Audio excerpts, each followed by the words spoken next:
Welcome to On the Chain. This is Jeff here with co-host Chip. What is going on, everybody? It is 8 a.m. somewhere. It's 8 a.m. right here, and we are going to talk about XRP going. You know where it's going? All the way to zero. No. Larry's not happy about that thumbnail. Nobody's happy about that thumbnail. But you know what? Bitcoin will survive because it has become the chosen anointed one amongst those in the SEC and beyond. The U.S. ending XRP right here in the US. We're going to dig into it. There's a lot to talk about. Maybe it's bad. Maybe it's good. Let's get into it. Let's go.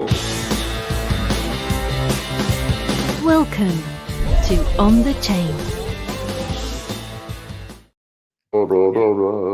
I hear my volume was so loud. Yeah, mine was like blasted. Well, I think that clip runs a little bit loud for some reason. I don't know why it shouldn't, but apparently it does. But what are we drinking today, Jeff? What kind of coffee are we drinking? This morning, I'm going through my bag of Segfredo, but I'm looking forward to a brand new coffee. That's what I'm looking forward to. As am I. I got a 6-bean over here that's lighting it up pretty well, too. I got to tell you, that's pretty damn good. Looking forward to it. Yeah, that's what I all the way from the UK. Everybody give a quick shout out to where you're tuning in from. A lot of great things going on. We want to talk to you about it. A lot of bad things going on. We want to workshop it. So just give a shout out where in the world you're tuning in from and how amazing crypto is in that country that you're in. And we'll talk to you how not amazing it is in the country that we live in. And how unfortunately it's affecting where you live because of our stupid. I'm trying to think of it. Just can I say retardedness? Can I say that? Just it's completely retarded. That's what it utter completely and retardation is what it comes down to. Really, you know, it's like see a lot of nice new names in here too. I haven't seen Michael Alexander, day trader, Mac flying to California to climb Mount Shasta this weekend. Man, that sounds Mount Shasta beautiful. That seems sweet, man. Larry coming in from Boston, Leon from South Africa. Nice. Good to see everybody in here. Like I just wanted I wanted to throw this up real quick, just kind of like capitalizing this. You know, CoinDesk is going through this thing with the SEC, and they finally there was a little bit of like back and forth play where you know, they have this proposed agreement to ensure that U.S. customer funds can be accessed by U.S.-based crypto trading platforms. You remember, like Binance.us. Like I had to go in there myself because I had an account from freaking many years ago, and I had some stuff on there, you know. But everyone's like, "Sure, but it's not your keys, not your crypto list." And it was like, so it equates to dust, right? There wasn't much on there. It was just like some assets, whatever. But I did move them off. But if you do have stuff on there, I mean, this is actually a pretty good agreement, given the fact that, let's see, hang on a second. That Binance made this deal with the SEC, basically, and their attorneys kind of like said something really important here is that what they wanted to do is they wanted to freeze. The SEC comes in. Now, remember that one of their core 3 tenets besides market, you know, formation, capitalization, all this, is protecting the investor. They wanted to come in and just destroy the investor and say like, well, we're going to freeze everything. You know what happens. Courts move in. Look what happened with FTX. They're getting paid hundreds of millions of dollars every other month for the bankruptcy. Now, meanwhile, that's coming out of whatever recovered funds they had, which is ultimately hurting the people, Jeff. And it's just like... And they don't seem to care too much about that. Well, that's... The SEC is a little bit outlandish in this regard. No care for retail, no care for the after effect of the collateral damage, because a lot of people are hurt. Yeah, it's so.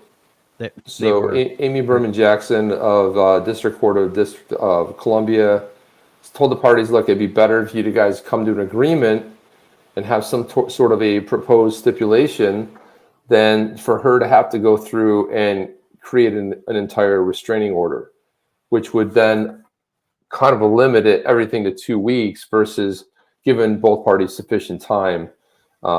There's, if you think about it, there's more than 4,000 pages of exhibits that have already been filed. 4,000 pages. Think about that. That's some weekend reading, Jeff. Like you go through, I'm going to spend the weekend going through 4,000 pages, and I might make it through 1,500. It's not easy reading either. It's, you think about the level of people writing this stuff. It's insane, right? Try to get through the first page. And then, you know what, there are a lot of things that are going on with Binance. They're really they just pulled out of upfront on Netherlands. it. Binance on their own pulled out of the Netherlands because they couldn't register within the Netherlands. So they pulled out. We see things like this. Even I can remember Prosper back in the day. If you guys have ever invested on Prosper, it's a P2P lending platform, allows you to put your money and lend to, who knows, number of people, credit rated, etc. And so they had to pull out of different states due to registration issues. And there was a time where if you were in that state, you couldn't invest on that platform or you couldn't borrow on that platform. Now they're in all 50 states in the US. Same thing is the boat is rocking right now, across the board. And I think Binance made the right decision in the Netherlands. But what's happened in the US is drastically different for multiple reasons. And this is, but we're seeing that the courts are looking to help protect retail a little more than the SEC is looking to protect retail. Is that what we're getting out of this, Chip? Yeah, I mean, I think that's spot on. I mean, think about this right here. I mean, the judge basically saying, look, hey, either you guys come together and figure this out. Otherwise, I got to put together this restraining order, and you're going to have 2 weeks to figure it out. And there's like already 4,000 pages filed. So get your act together and kind of come to it. So ultimately, what came out of this was that they put together an agreement where the U.S.-based customers are allowed. Can you imagine? Listen to this. You're allowed to withdraw your funds that you invested in with your hard-earned money. Okay, so you're going to be allowed. Okay, this is, and isn't that nice of them, Jeff, to allow you to take your funds out of. So the proposed agreement now still, it hasn't been accepted, will address some of the SEC stated concerns as the broader lawsuit it filed works its way through the judicial system. SEC sued Binance and Binance.us last week on charges. Now, the weird thing about that you remember that Binance.us used a company that was already regulated out of San Francisco. So they were like almost OEMing a solution. Like all the trading went through this third party. Binance.us didn't do any of their own, not like the regular Binance. So this whole thing is like, it's starting to reek of some kind of sketchy BS again, where how could they work with a regulated company and now they have all these issues with, with Binance, right? And they, I just think it's ridiculous that you have to petition a court so that they'll allow you, Jeff, to withdraw your funds. This is crazy talk, right? So a lot of people are asking us, where'd you come up with this headline? Surely XRP isn't going to zero, and we're going to dig in and workshop this a little bit because it may or may not go to zero. I'm going to tend on the side that right now the SEC has an objective, and their objective is to crush the crypto market. So however you want to perceive that, however you want to look at that, and we're going to dig in further to look and analyze that more in depth. But it's really important. But what we're seeing, contrary to that, in other countries, is that the regulatory framework is being solidified. So if you're getting clarity in other countries and other parts of the world, and we'll look at what's going on over in Asia, we can look at what's going on over with the MiCA over in parts of Europe, what's happening through, Asia, Europe, predominantly, US, there's a major issue that's going on right now. And, and so all of these things stack up, I think, and let's dig further into that.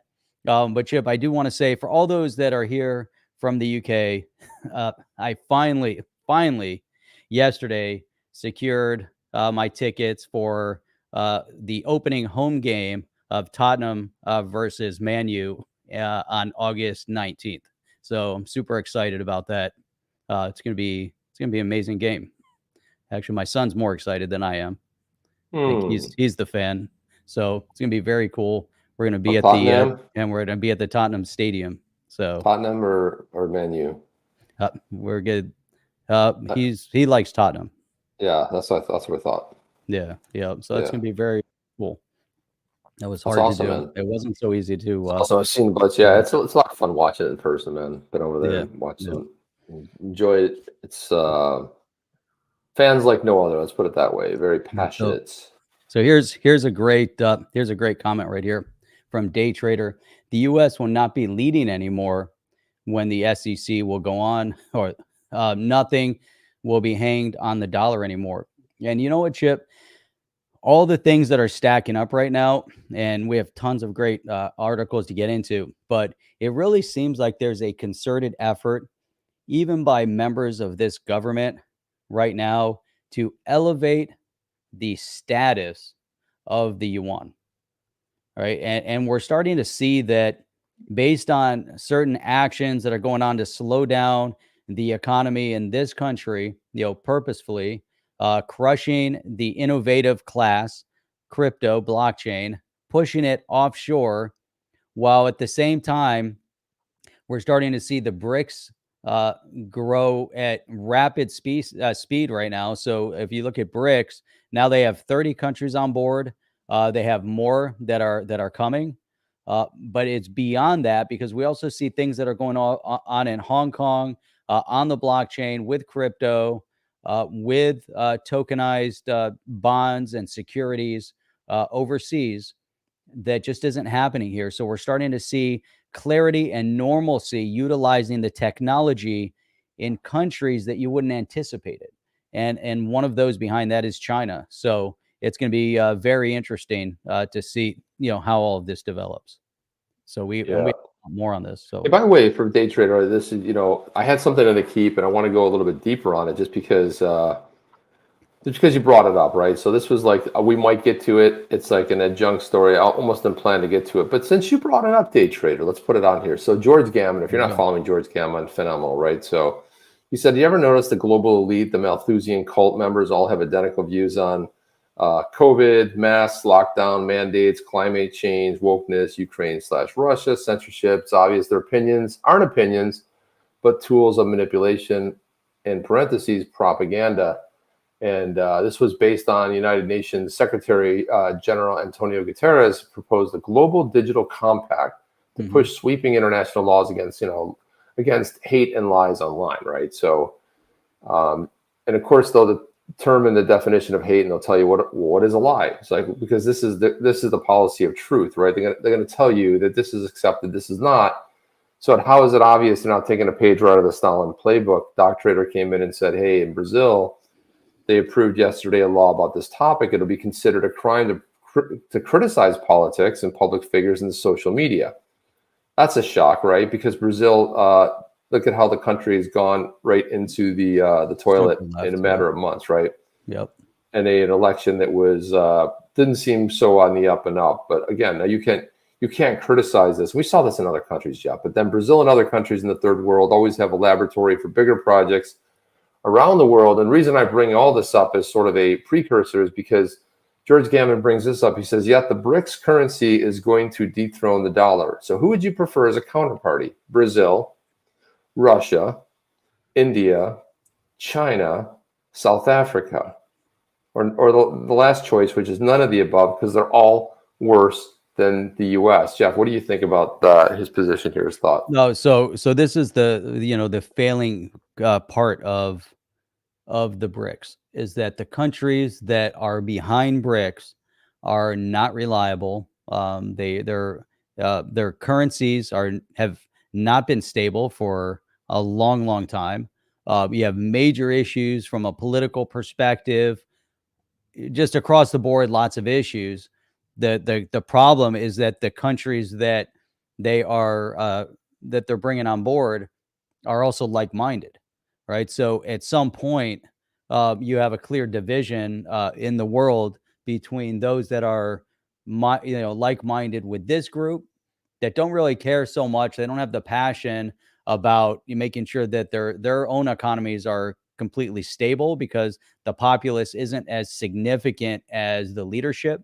They see the leadership as more in the entitled elite class, not too much unlike what's going on over here, but they put a lot more hurt on their populace.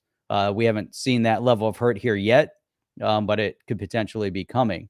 And so I think, Chip, that is to me one of the big failures of BRICS, but yet they're attracting more and more normalcy. Now, over this past week, there was a concerted effort to attack SWIFT by a hacking group. They're targeting SWIFT. They're trying to take SWIFT down, while at the same time, they're ratcheting up BRICS at rapid speed right now. And one of the other concerns with that, we look at all those currencies. None of those currencies play on the global stage. However, right now, what we're seeing is that China is ratcheting up their position for the yuan to gain normalcy in different bond markets for trading with the yuan. So as soon as they gain a little bit more position on a global stage where the yuan is accepted, that's a transition point. Right now, I mean, that could be 10 years down the road, 20 years down the road, but everything is happening right now in rapid speed. It started 2 or 3 years ago, crushing and dismantling and slowing down the world economies and the power of the US dollar at that point as they slowed down supply chains and everything. The entire global infrastructure came to a grinding halt. And so from that point forward, whether it was pre-planned or it was an opportunity to where they could elevate themselves to another status, to another stratosphere, it was at that moment that we saw China ratchet up all of their Belt and Road Initiative with the BRICS, pulling all that together and taking another major leap forward as far as their position economically on the global stage. China wasn't here 3-4 years ago. Before this current administration in this country, because we can time it based on that, China was being pushed down a notch, and they took that opportunity and they just blew it up. And this is where they're at right now. So it's going to be an interesting play. We haven't seen this type of competitive scenario since the Soviet Union, right? Since the Cold War, and that obviously came to an end. 40 years ago, Right. right? Well, years ago, whenever it came to an end, whatever the year of the end of that Cold War, when the wall came down and the Soviet Union was dismantled. So we haven't seen, we've been playing as a sole hegemonic power in the U.S. and now there's competition. There's nothing wrong with competition. It's just, who is the competition? Well, I mean, I think about. That's really well said, Jeff. I mean, that's really well put together. I thought, we're in like an upside down world where does it seem like where Russia starts to mirror and sound like the old U.S. and we sound like a bunch of nut jobs over here, just like. But this is what happens when you destroy a culture, when you try to destroy the nuclear family, when you go after the family, you go after the children, you try to change, and none of it's about what it seems like on its face. I mean, it all looks like, oh, we're for this and we're for that. But the bottom line of it is it's all about division and destruction, right? This is how you divide a nation. It's how you bring it down. I thought that Jim D had a really good comment here saying, contempt for the U.S. is only common glue holding BRICS together. Right. They'll all nuke each other eventually. And you're going to have a lot of infighting, right? Because let's put it this way. Does China in that BRICS coalition, do they kowtow and bend the knee to Brazil? Does Brazil bend the knee to India? I mean, it's going to be, it's like the band of evil, banding together because they hate, the U.S. Fine, Jeff's right. I mean, competition's good. Better to have competition. Competition makes everything better. It always has. Nobody wants the one solution. In some cities, you'll be in the U.S., you have several choices when it comes to power. Guess what Jeff and I have as a choice? FPL, Florida Power and Light. You want power, you pay Florida Power and Light. You don't want power, then you don't pay them, right? But there's some cities that actually have competition. My brother has like 3 or 4 companies in Texas that he can choose from, and they're constantly like moving their, like revolving their power sources around. And again, there's competition. So what happens? This one's running a lower rate, so you move to them for a year, and then this one's running a lower rate. So it's that's what makes everything better. I wanted to get to. Cool, you made the live show. Sweet. Mike Mraz says this. He says, hey, think about this then. If UPS goes on strike, what do you think it's going to do to the USA? If UPS, which UPS? Are you talking about UPS? Are you talking about UPS, the delivery company?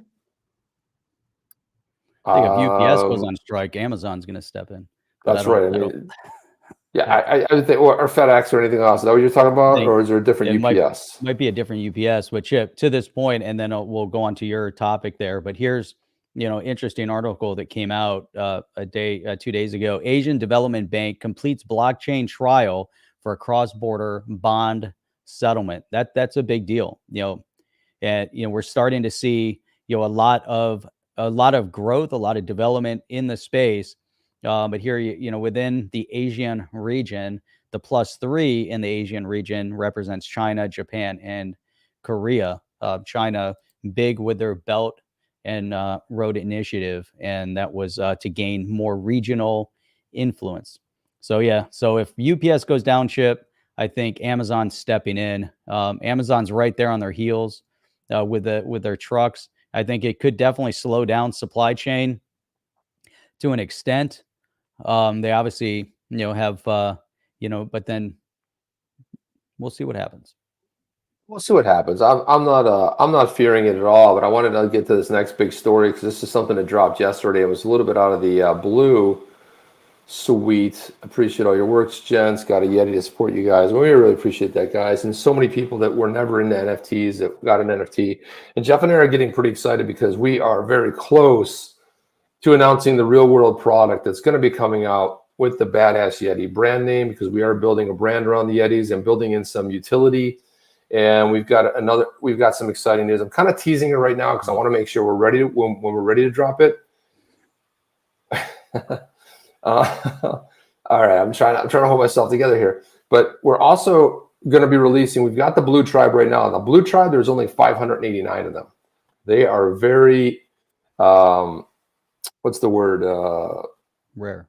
Rare. That's the word I was looking for. And if you think about the next tribe is the White Tribe, they're going to have 1,111 will comprise those. Not as rare. So, those will be coming up. We need to get out of the sell the Blue Tribe. So we're going to be offering some other exciting news. If you are a Badass Yeti holder, you will benefit from this news in a lot of ways. So adding utility, exciting about the upcoming White Tribe drop. So thank you for bringing that up. But Brad Garlinghouse did something a little bit out of character that he doesn't normally do. And he went ahead and said, I'm trying something new. He tweeted this out yesterday. Some thoughts from me on the event, specifically on the release of the Hinman documents of this week. For me, this has all had a personal bent to it, and it felt like it warranted some personal comments. So I want to go ahead and load up this video, Jeff. Okay, let's do it. That's going to be a good one. Michael, let's load up this video. It's dumping the rubbish. How long is it? We got some good content over here. Good. Yeah, I think it's 4 minutes long. Let me grab it. And let's load it up then. Let's get it going. But here it is right here. Let's watch it all the way through, then we'll comment through it rather than try to comment as he goes. We'll listen to the whole thing, and hopefully this is it. Is this it? I'm Brad Garlinhouse. Yes. As many of you know, I don't often make videos like this, but then again, not every week has been like this one.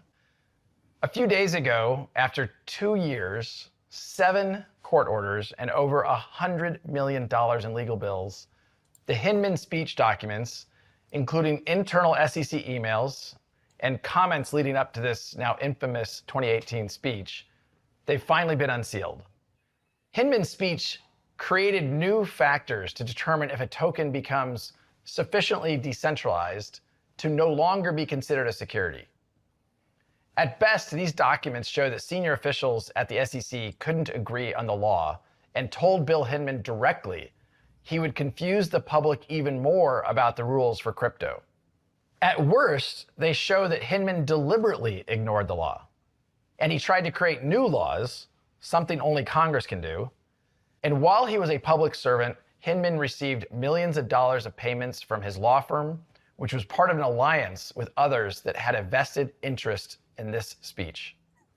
This speech isn't about any one token or any one blockchain. This is about showing the extent to which the SEC has relentlessly pursued enforcement actions against crypto players while professing fake open arms and calls to come in and register, all the while lying about their so-called guidance. As some of you may know, Ripple spent years proactively engaging with the SEC. I personally met with Jay Clayton and Bill Hinman with no lawyer present. Why would I need a lawyer if we were all coming together in good faith? We answered every question they had, and not once did they suggest to me that XRP was a security. We were fully transparent, not knowing they would then use this information against us. The SEC hit us with a surprise Wells notice saying they were considering suing us for breaking securities laws and still refused to provide specifics.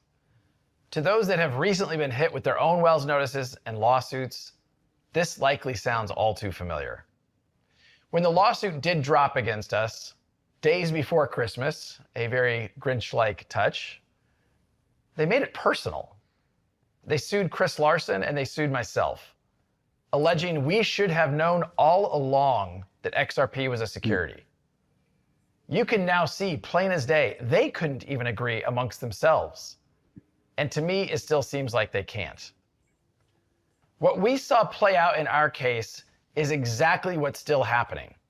The SEC is looking to kill crypto innovation in the United States, and its current chair, an unelected bureaucrat, I might add, is weaponizing the lack of regulatory clarity to exert jurisdiction over the entire crypto space. This is the definition of putting politics over people. It's the pursuit of power over sound policy. The SEC tried to bully us into acquiescing. Thankfully, we have had the resources to fight back. And now we can all see what they've fought so hard to hide. They knowingly created confusion about the rules, and they used that confusion to regulate through enforcement. That's right. That's bad faith, plain and simple. Ultimately, as our lawsuit comes to a close, for so many others, it's just starting. The fight for clarity has to continue. I'm just going to conclude by saying to my colleagues here at Ripple, to my family, my friends, everyone who has supported us over the past 2.5 years, and certainly to the whole of the XRP army, a very heartfelt and a very genuine thank you for that support. Dude, that's massive. This is XRP army, Jeff. At this moment in time, with the court case the way it's going, to come out and issue a statement like that, man, I wonder what's happening behind the scenes. You know, there's some confidence there, but there's also some, this is almost like a thank you before a settlement where, maybe there's no outcome. Maybe, they're going to move forward to some sort of, payment, penalty.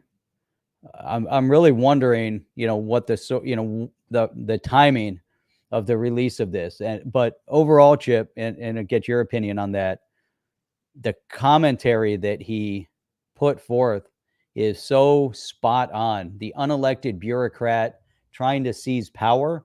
And it's not just Gary Gensler trying to seize power, but it's the chair of the SEC, that position, the unelected bureaucrat position, to determine and dictate the direction of our financial success of this country and this innovative class, to have the SEC dictate and control above it, but also at the same time having specific statements coming out regarding Bitcoin.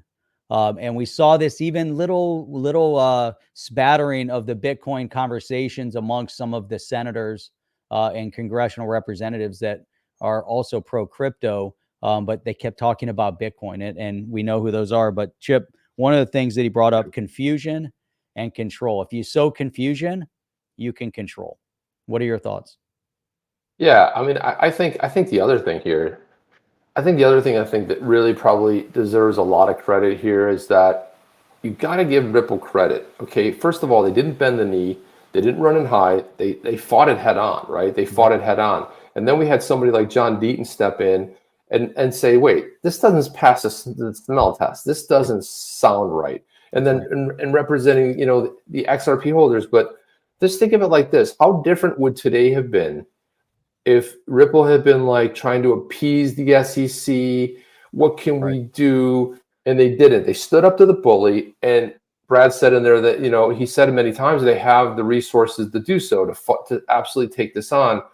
And instead of kowtowing, instead of, rolling over like other organizations have, right? And I can say largely what's going on with Coinbase right now, especially with Binance, you can attribute a lot to Ripple, right? Because Ripple took it on. Ripple took it on head on. They went into the court and they fought it head on, and they exposed a lot of the inconsistencies. But you got to give credit to people like John Deaton and a lot of cyber sleuths out there, too numerous to mention. You guys know who you are. But these are just regular people in the community that went digging and said, wait a minute. And they started exposing Bill Hinman, and something that John Deaton uncovered.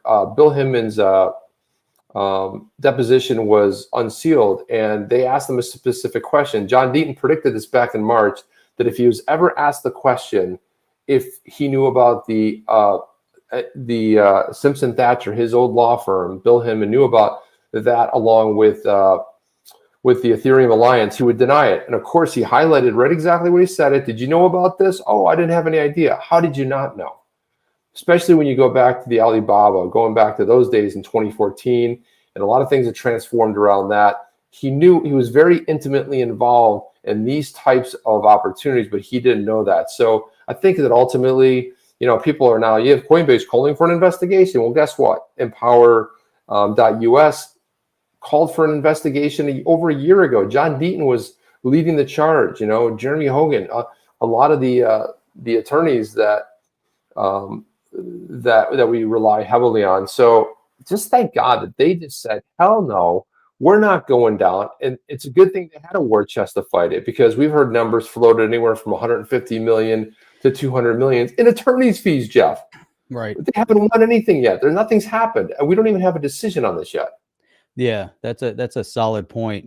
So $200 million spent on attorney's fees. They had the money. It didn't have a massive impact on their bottom line, but what did have an impact on their bottom line, which is the countersuit, if that's a possibility, depending on the outcome, is that the SEC and the chair of the SEC, the detrimental impact that they had to their business. If we look at MoneyGram, why did MoneyGram go to XLM after the lawsuit announcement? Things were going pretty nicely with them utilizing the on-demand liquidity, the ODL. They were using on-demand liquidity. They were utilizing the XRPL. They were utilizing XRP for FX conversion, for FX trade. MoneyGram was successfully using that, and they were saving tons of money. And then they pulled out. So what was the detrimental impact that Hinman, Gary Gensler, and the SEC has had on their business? But more than that, what is the detrimental impact that Hinman, Gary Gensler, and the SEC has had on the investors, the XRP community, those that are passionate, or beyond that, just the innovative class on its own? And Chip, and I think, what we're starting to see is that the chair, there's certain members within the business class. We had a video queued up for Michael Saylor. Maybe we'll get to him, maybe we won't, because we have a ton to cover. Michael Saylor's point was that all other digital asset in this video interview are worthless, and they're going to be pushed down to zero, except for Bitcoin. Bitcoin is the anointed one, per Michael Saylor. But we're hearing the same types of rumblings coming out of certain unelected bureaucrat. We're hearing even Hinman kind of referencing certain statement. We're seeing Gary Gensler kind of referencing certain statement. Their objective is to push XRP to zero. Their objective is to push everything down to zero. That's the main point. Now, on the contrary side of that, Chip, is things like this. This was introduced 5 days ago. Warren Davidson and Tom Emmer introducing the SEC Stabilization Act. And this is to take corrective action to remove Chairman Gensler following his long series of abuses that have been permitted under the current SEC structure. So they're not just removing Gary Gensler, but they want to restructure how the SEC is. American investors and industry deserve clear and consistent oversight, not political gamemanship. That's a massive. The SEC Stabilization Act will make common sense changes to ensure the SEC's priorities are with the investors they're charged to protect and not the whims of its reckless chair. So Davidson, Tom Emmer, putting this together, this is massive. And obviously we know all the different things that Chair Gensler has done. They want to, and they push forth a bill to change the way the structure of the SEC is. And hopefully these are all wake-up calls, because it's not just the SEC, it's across the board. All of the different bureaucracies within the government here have unelected bureaucrats at their helm, and it's all a power struggle, and it all becomes political based on who's in power at that moment, good or bad. And so that has to change. This is where it starts, because this is impacting millions of people, millions. And so that's where it has to change. Is XRP going to zero? I don't think it's going to zero, but I think that the government, the current leadership, the man that's in charge of the SEC right now, want it to go to zero, and they're doing everything in their power to push it in that direction.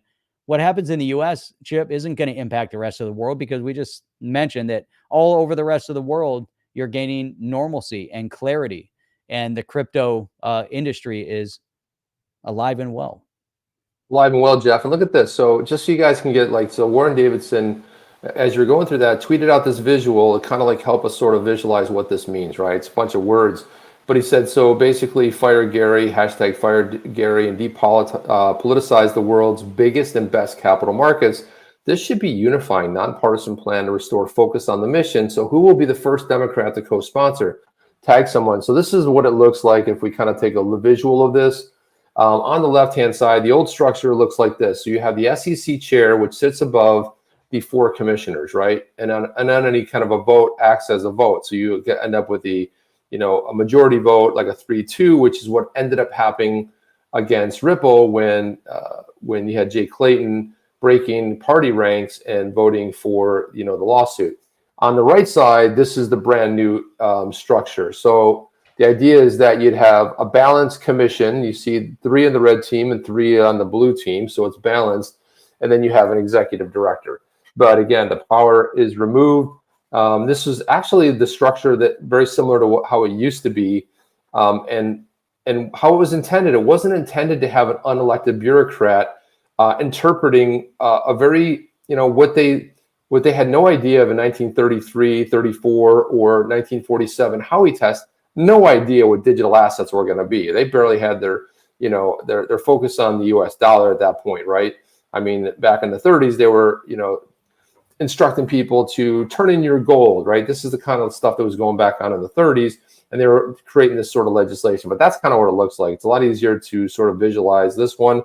And I don't know why they wouldn't see support. Why do you want to have, for anyone, their party guy comes in and then they'll do what they want. It's the same way I'm against executive orders. It's like power was meant to be balanced. It was meant to be discussed. It wasn't meant to be rammed through at 2 a.m. in the middle of the night with 4,000 pages that nobody can read. It was meant for debate, right, Jeff? I mean, that's kind of the prevailing sort of mission there.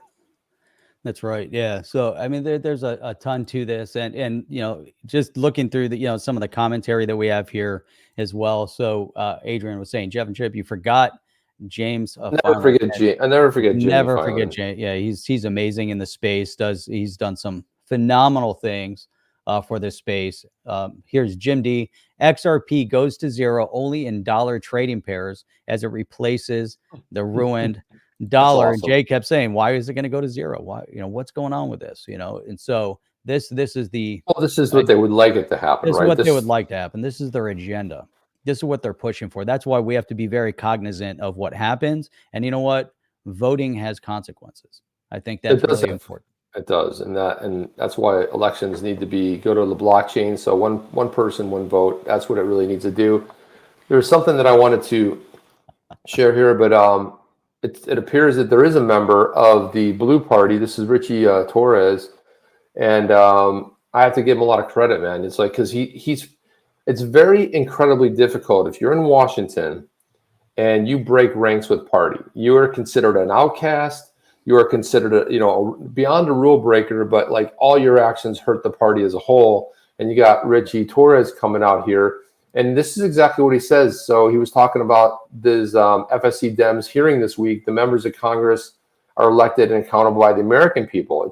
We should be the ones deciding the future of regulating digital assets and other emerging tech like cryptocurrency, not unelected bureaucrats. And I want to play a little bit of this clip right here. Let me see. Here we go. Let's go. Who among us should get to decide the future of emerging technologies like crypto and blockchain? Should it be Chair Gary Gensler, an unelected bureaucrat who answers only to himself? Or should it be the United States Congress, whose members are elected by and therefore accountable to the people? And so, Mr. Allaire, do you believe, as I do, that an act of Congress would be the most democratic means by which to decide the future of digital assets? Thank you for the question, Congressman Torres. I do agree, and in fact, the Presidential Working Group specifically asked Congress to act urgently on this matter over a year and a half ago. And so I believe it's critical that Congress does take ball control here. You know, there are crypto companies like Circle that strive to be compliant with the law, and then there are crypto companies that seem intent on willfully evading the law. And yet Mr. Gensler appears to see no difference at all between the two.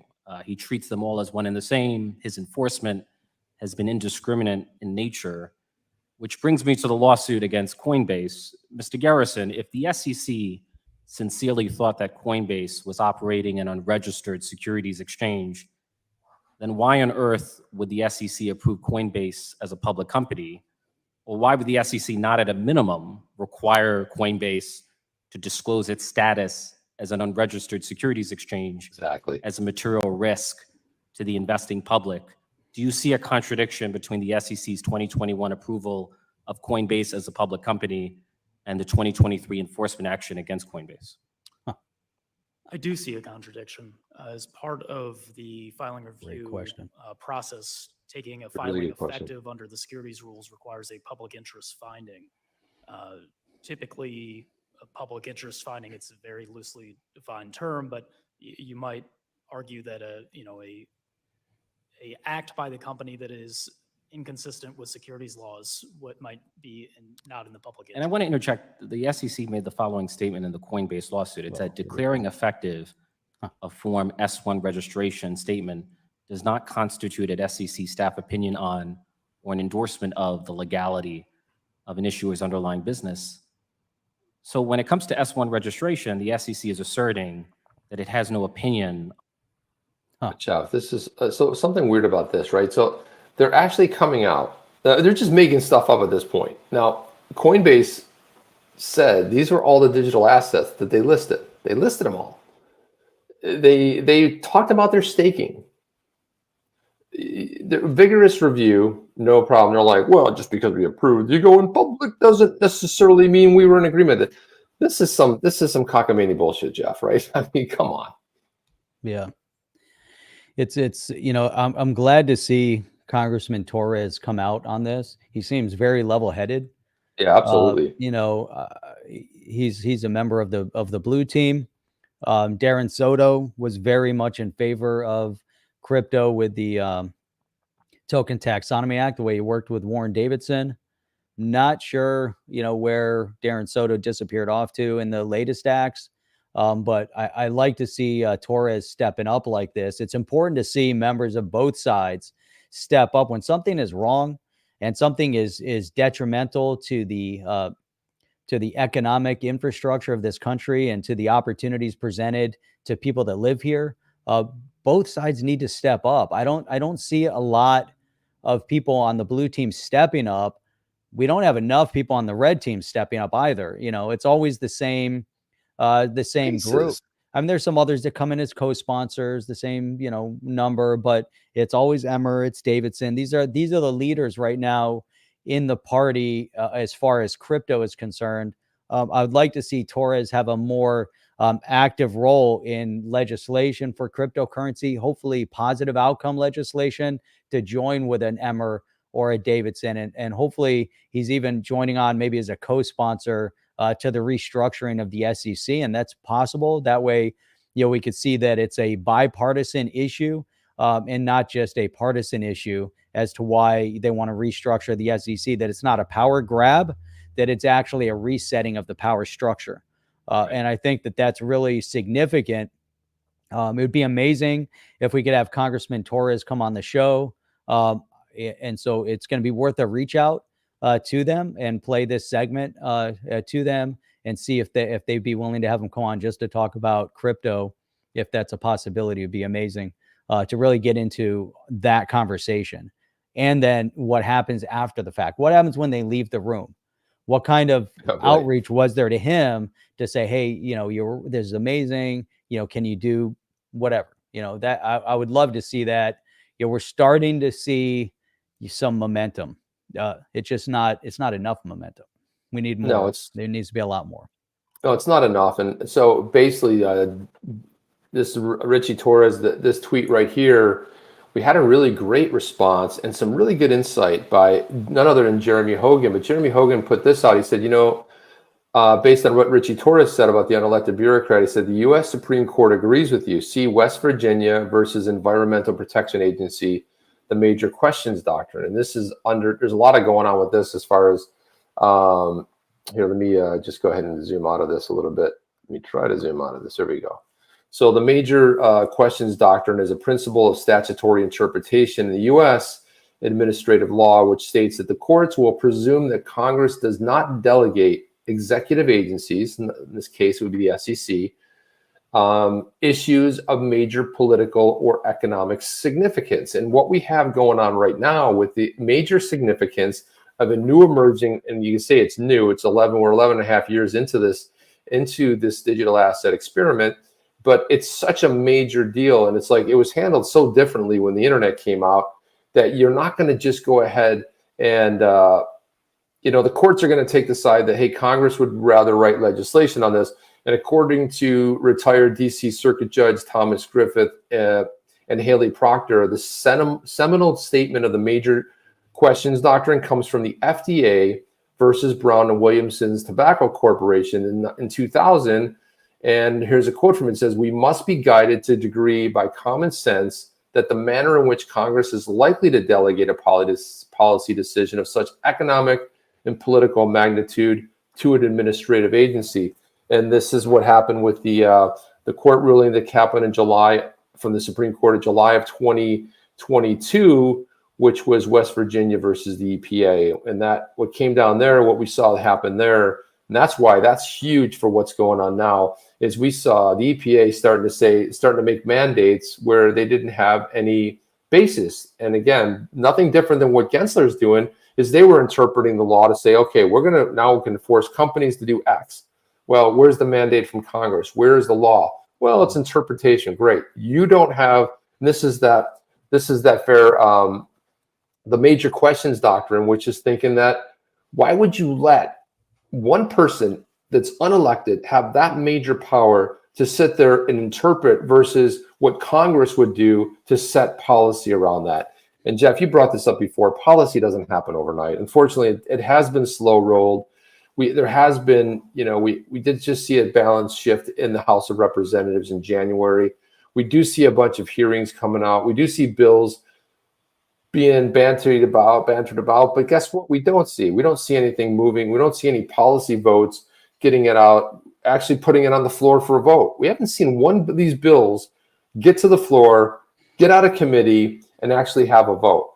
Because I think that with upcoming elections, especially next year, in November of 2024, we want you on the record. We, the crypto community, want your name. We want to see how you voted. We want to see exactly where you stand on this. And that's something that I think is definitely forthcoming. Yeah. So, you know, over the past week, we've seen some interesting things occurring. One of them, and we need to, we'll see how this plays out. You know, typically there's, you know, pay for play, right? So if something happens and somebody supports you on one side, they're going to expect you to support them on another side. So here's the question. So Adam Schiff was recently, you know, they voted against censuring him. Now we know that he did some bad things. You know, he lied about some things publicly. They were censuring him for the lies and, you know, the impact it had. Warren Davidson was one of those. There were 20 on the red team that that voted against censuring him, which made the censure go away. Warren Davidson was one of them. Now, I'm wondering, in the long game, purely speculation, was there a pay to play here? Because we know Warren Davidson's big bill initiative is for crypto. Having the other side vote at some point in favor of the outcome, especially when it comes to the SEC outcome, there could be, you know, some big major power plays that are coming, even at the risk of them being voted out in 24, with the hope that you can push through specific initiatives now. The danger of all of that, you know, playing with fire, I'm not saying this is going to happen, just pure speculation on the why, is that this is someone that's going to be running for Senate. So Schiff will potentially be leaving the Congress one way or the other, and has filed to run for Senate. Had he been censured, it's possible that he wouldn't be able to run for Senate. I don't know. But anyhow, he was rescued by 20 over there. I have to believe there's going to be some expectation for payback. And that's a good. Hopefully, we'll see that. That's an amazing, because I saw a lot of people over on crypto Twitter like, I can't believe it, and Warren Davidson and what he stands for, but I think you're making a great point. And the funny thing about this is, like, this is when you censure somebody, and just to kind of get into what Schiff did and said, was he had access to the same exact documents that everyone in Congress did, although he started making up stuff. Hey, this happened, we have, you know, there's forthcoming stuff, and it never was forthcoming. So you could say he lied about it, right? But the thing here's about a censure. So just to read about it from the Senate.gov site, it's less severe than expulsion. A censure, sometimes referred to as a condemnation or denouncement, does not remove a senator from office. It's a formal statement of disapproval. However, that can have a powerful psychological effect on a member and his or her relationships. What it is, Jeff, and so when you start to pick your battles in Congress and you're vying for somebody's vote, or at least if you get that person's vote, or if they turn a corner on something, and that was the definition from the Senate, but it's the same in the House of Representatives. But when you think about trying to like position yourself, just right spot on. You pick your battles. So it's an official on the record of like, we disagree with what you said, and nobody cares. It's a censure these days is pointless. It's a waste of breath. It does nothing. Now, expulsion's a different story. If you said, hey, we think we should, it's just like right. It's a formal decree. It really goes nowhere. And again, if you're going to pick a battle in which to sort of show up, this is the one to figure into. And I got one more video I want to play before we get out of here, Jeff. So what do you have next?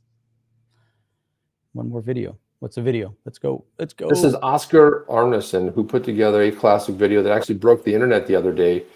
And an esteemed OG here at On the Chain. I don't know if he's in here. Marquez says he's a rhino. He's not a rhino.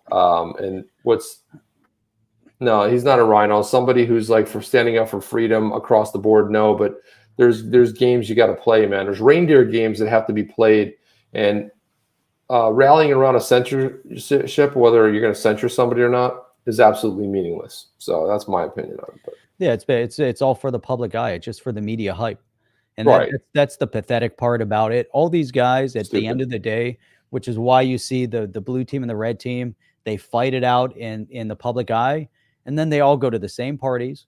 They go to dinner together. They hang out together. Think about the lifers that are there. Imagine you're in a room with the same people every single day for the majority of the year, and you're in committee with them, and you're meeting with them, and you're talking to them. These guys are friendly with each other, and then it comes down. Then they're fomenting division amongst the populace in order to keep us divided, while those guys are over there having fun, hanging out with each other, you know. And that's the bad part about it, which is another reason for term limits.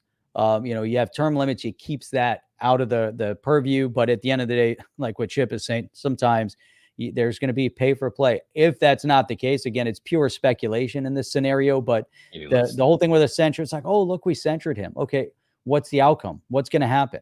What is the meaning to the censure? Does he now, then is he no longer allowed to run for Congress? Is he not allowed to run for Senate? Is it a slap on the wrist? Does his team care whether or not he got censured or not? So if it's meaningless, what's the point of doing it? If there's no major stick that can remove him. I hope that all of that, is going to be the case. It's bad from a media perspective that he wins because, they're basically saying, look, everybody, he wins a victory and they get to parade around with the victory, say, hey, we're going to give you the victory that's meaningless. Go ahead and parade around. But here's what our expectation is. Here's what you have to do now. So let's see if that happens. I don't know. Speculation. What's next? What's the video? XRP says let the Yetis have them all. I think that's a fantastic idea. That would be awesome. Pathfinders, rip them to shreds, man. So this is a video by Oskar Arnarson, but he put together his take on the Bill Hinman papers, and this is a work of art, really well done. If you guys probably have seen it, but it's worth showing again for those of you who've not seen it. Here we go.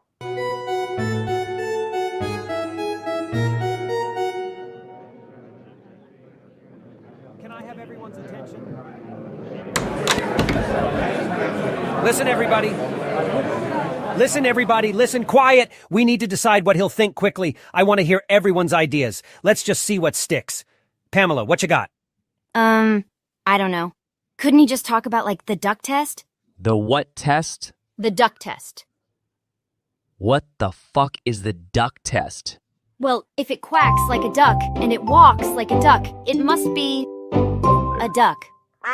Yes, that's it. I love it. That is by far the dumbest thing I've ever heard. Oh, yeah? You got a better idea? Where is Hinman? Shouldn't he at least be here for this? He's got bigger fish to fry. He's at one of his important business lunches. The bill master himself, finally making some bills of his own. So what do you say, you son of a bitch? Do we have a deal? I'll make sure Ether will be fully cleared, but I'm going to give the kid a call and run everything by him first, just to make sure I don't say anything wrong.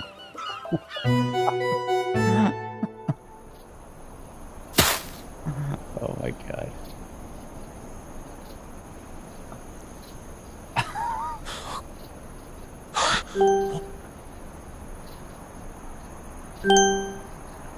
Bill, is it done on his phone?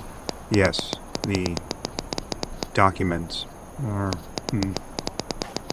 in secure location.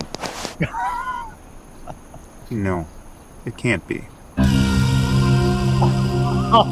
Mr. Deaton, I thought we took care of you. I mean, it's not what it looks like.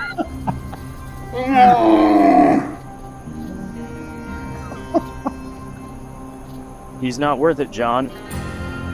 What do you say we get these documents to the XRP community? Why don't you go ahead without me? Me and Hinman here are gonna have a little talk. No, don't leave me with him. Sorry, buddy. Tin Wu says I need to be back by 8 o'clock. Women. Haha. Am I right?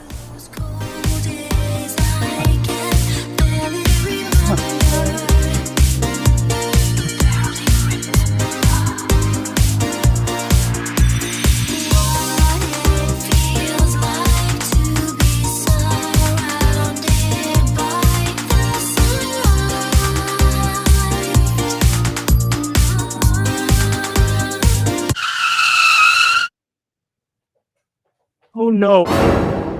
It's Elizabeth Warren's crypto army. Oh my God. 589, pretty by Oskar Arnarson, man. Oskar is a hell of a talent, man. And that was awesome. I can't wait for part 2. Oh, yeah, I can't wait either. It was fantastic. He's putting on great content, man. And go give him a follow out there. But yeah, we don't call the team Tottenham. It's Tottenham Hotspurs or the Spurs. That's true. Spurs. Very true. Thank you for that. It is the Spurs. What does Jeff know? His kid's into it. He's just gonna show up and do the dad thing and be like, yeah, just show up. I'm the one buying the tickets.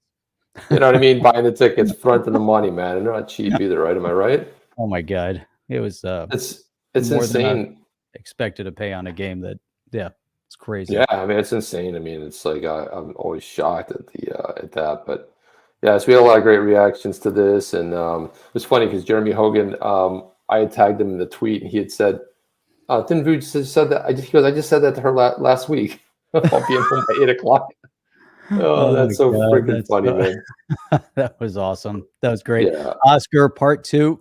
We want to see the Warren. Just remember, man, we've been asking you to come on the show. You said when you get some more content underneath you, okay, man. First public appearance on the chain, my man. Are we gonna make it in part 2? Can we at least get a Yeti in part 2? That'd be well, awesome. what was funny about this was the other night we were talking about that. We were talking about the duck test. Remember, like, if it looks like a duck, it smells like a duck. It's not like, remember we were doing the duck thing. I saw that duck thing, and I thought, oh, that's so freaking funny. Awesome. I mean, it's not universally something. We didn't make up the duck test, right? But it's funny the way it showed up, and it made me laugh because we've obviously goofed on that before. Here. Michael Alexander. I'll go back to my hole now. Good job. Thanks for the podcast. Appreciate you guys. Great stuff going on here. You guys are amazing. Love to see all the new people that came in today. Lots of new names. Make sure that you hit the subscribe button, because that subscribe button is really meaningful. So there you go. That's how you do it. You hit the thumbs up and the big red to subscribe, and then the bell notifier. And we are going to be streaming again tomorrow night at 8 p.m. Eastern Standard Time, 3 days a week, 8 p.m. Sundays, 8 a.m. Saturday, no doubt. Going backwards, and then Wednesday, 8 p.m. So Sunday, 8 p.m., Wednesday, 8 p.m., Saturday mornings, 8 a.m. Eastern Standard Time. You guys are the best and the brightest in all of YouTube crypto space. Look forward to seeing you guys again. 3 8s, yeah, 8 and 8. We are out of here, guys. Thank you very much. We will see you tomorrow night. See you guys on the next one. Chip and Jep out. See you. The other button. Are you down with OTC? Please like, subscribe, and click the bell to be notified when the next video drops.